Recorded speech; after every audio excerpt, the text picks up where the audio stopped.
We come to a two-part series on Moses. I want to look at his early life and then his life of leading Israel out of Egypt in the second flyer.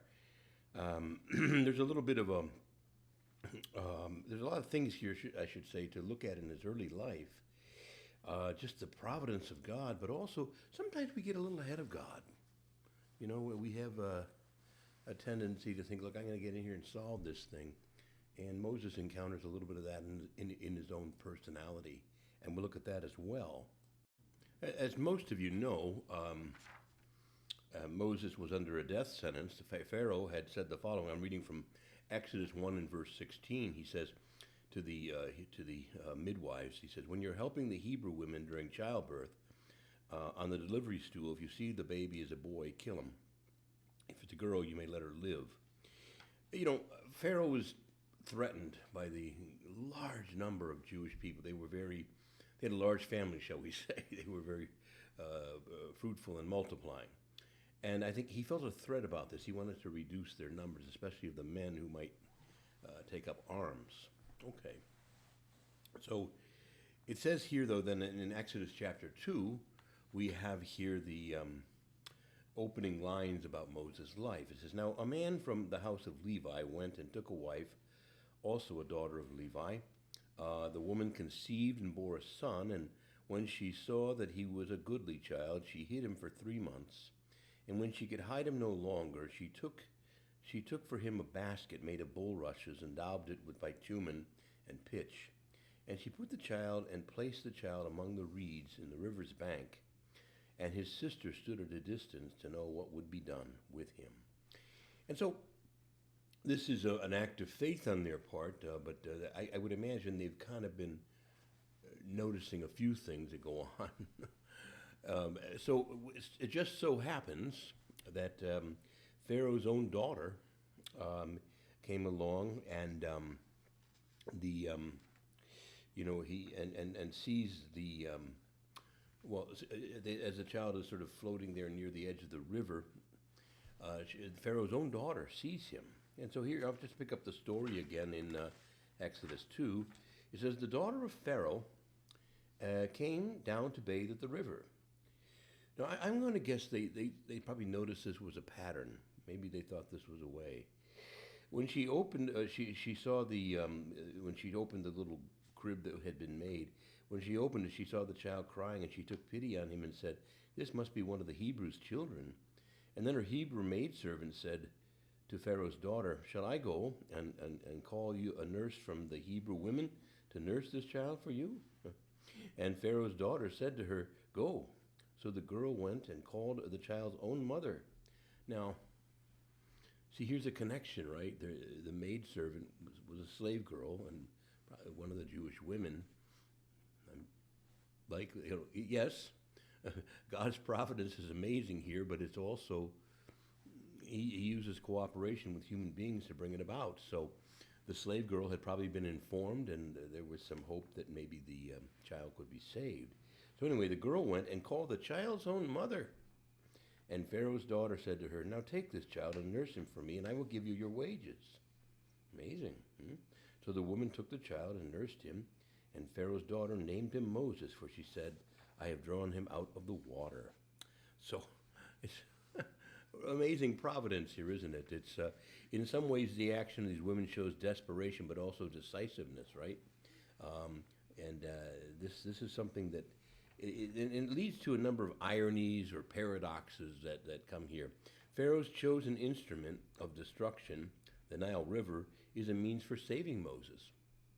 Okay, that's how they actually save him, by floating him down the river toward where they knew the Pharaoh's daughter would be, who was more compassionate, and she has a slave girl. There's probably been communications and so on. Now the mother of Moses saves him by following Pharaoh's order with a twist. She put him in the river, but, on this float. And Moses is cast into the water as ordered, but on the wood of a kind of an ark or a cross. A member of Pharaoh's own family undermines his policies and saves the very person who will ultimately defeat him. Again, so again, you see, this is, of course, Moses. Moses' own mother gets paid from Pharaoh's own budget to do what she most wants to do, namely nurture her son. And Pharaoh's daughter gives Moses a name that is prophetic. It says she drew him out of the water, but Moses would also one day draw Israel out of the water. Okay. So again, daring women interacting with the providence of God brings about a very paradoxical situation, as we say, but a magnificent way. This is how God works. He can make a way out of no way, and he can really surprise us with his providence and how he can work with even the worst situations to bring out something very, very good. Now we don't know a whole lot about from his infancy to about the time he's 40, but there is an insight given to us in a letter to the Hebrews, and I'm gonna presume that his mother was with him even past the time of breastfeeding and so on, and was probably his maidservant, let's just say,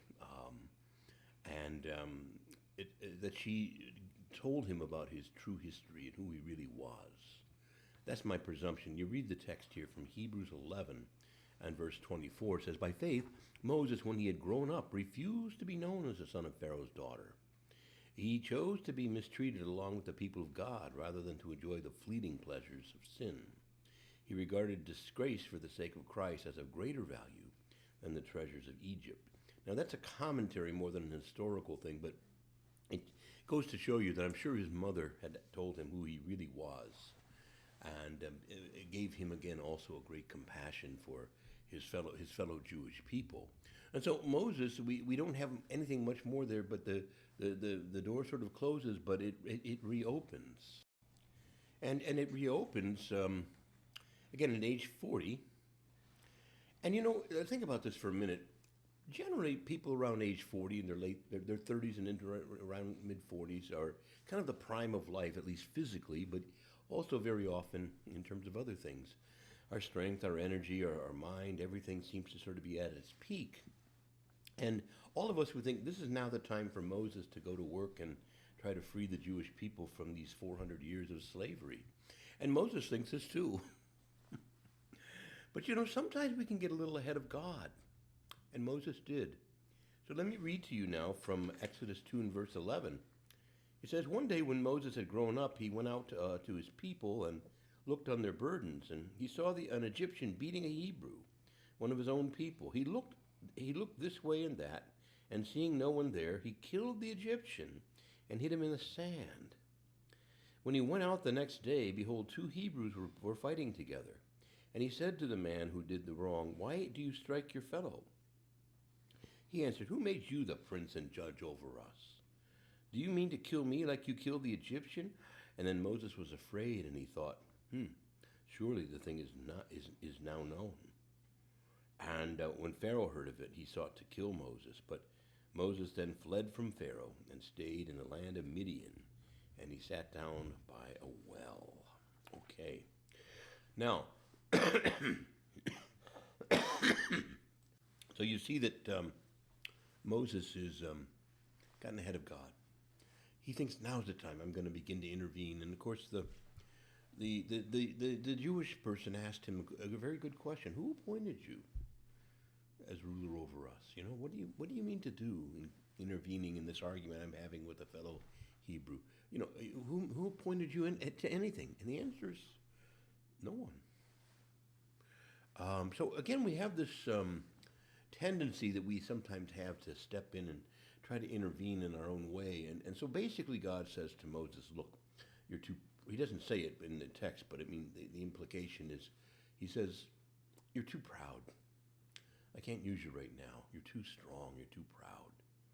So off to the desert with you, man." So Moses flees to the desert to avoid Pharaoh's punishments. And he then gets married and raises a family. Now that'll humble you, all right? So he's living in the land of Midian out in the desert regions and outside of Egypt, and he's married, he has children, and so on. Now the next time we will see him in the next flyer, he's 80 years old when God calls him. And again, the paradox of all of this is that you would think, well, Moses was right at his prime. This is the time to use him, Lord. But he was too strong, too proud, see. And God uses us better in our weakness. Think of a of a paintbrush or a pencil in the hand of a writer, and if the pencil's fidgeting and trying to do its own thing, it's no good. It has to relax there and be used by the artist or the writer. And this is a kind of an image, if you will, for us that humility and weakness are often greater strengths for us. St. Paul says, when I'm weak, that's really when I'm strong, because then the power of Christ rests on me. So we have here then what to us is a paradox, that it isn't always our strengths. It's not always going to be my eloquence or yours or my strength or your strength that wins the day. It's got to be God, and God can make a way out of no way, as we've said. He can work with us in our weakness, and sometimes it is that very weakness that He does His most powerful work. So again, these are some things to ponder then. So we're going to continue the story in the next flyer. But in this case, just remember the magnificent providence of God interacting with human ingenuity, yes. But also notice again that there can be a time when there's too much human ingenuity and we start to become interfering in God's plan, and we see that Moses himself steps out before God's ready for him to do that. And despite what we think about Moses being in his prime, what God means by our prime and what we mean are very often different. Think about this possibility as I end. Maybe your most powerful days as a prayer warrior will be when you're flat on your back on your deathbed. You know, God hears the cry of the poor, the sick, the suffering. So, I was certainly in my prime in my late 30s, early 40s. I was a very vigorous person. I had lots of energy. I did lots of things. I took a parish and we just kind of revitalized it. We built a big community center. I did all this stuff in my 40s. I don't have that kind of energy today, but I will say that maybe God is working with me in other ways now. Let God decide. You see, when you do something, and also how, as well as let God decide when you're really in your prime. And you might think this was when I was in my prime, but God might see it differently. So trust God, stay close to God, and let the Lord show you what to do and when to do it.